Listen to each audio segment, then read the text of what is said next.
Pergi tengok K-drama Teach You a Lesson. Sumpah mantap, best gila. Bayangkan kalau dekat Malaysia pun ada macam ni. Sumpah budak-budak jahat dah tak boleh wujud dah. Semua lari ketakutan. So cerita ni bermula dengan satu tim inspektor dari Educational Right Protection Bureau. Diorang ni buat apa babe? Diorang ni membantras tu anak-anak yang perangai macam haram dekat sekolah tu. Untuk episod 1 je, korang tahu tak berapa jahatnya budak ni? Dia bully sampai budak tu mati.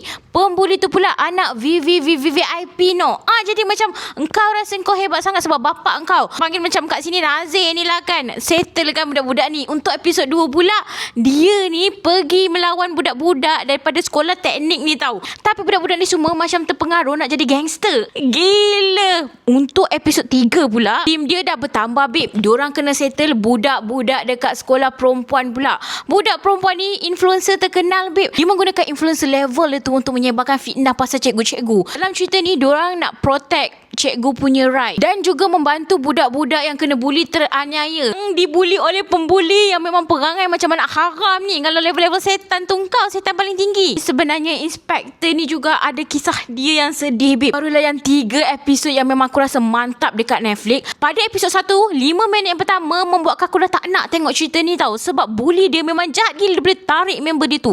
Tapi kau kena sambung. Kau kena tengok bila inspektor tu dah datang, bila dia jadi cikgu kat situ. Dia bila dia mengenakan student yang tak sedar diri ni, memang gempak, memang layan, memang kita love. Korang suka ke tak suka ke? Let me know dekat comment section, okay?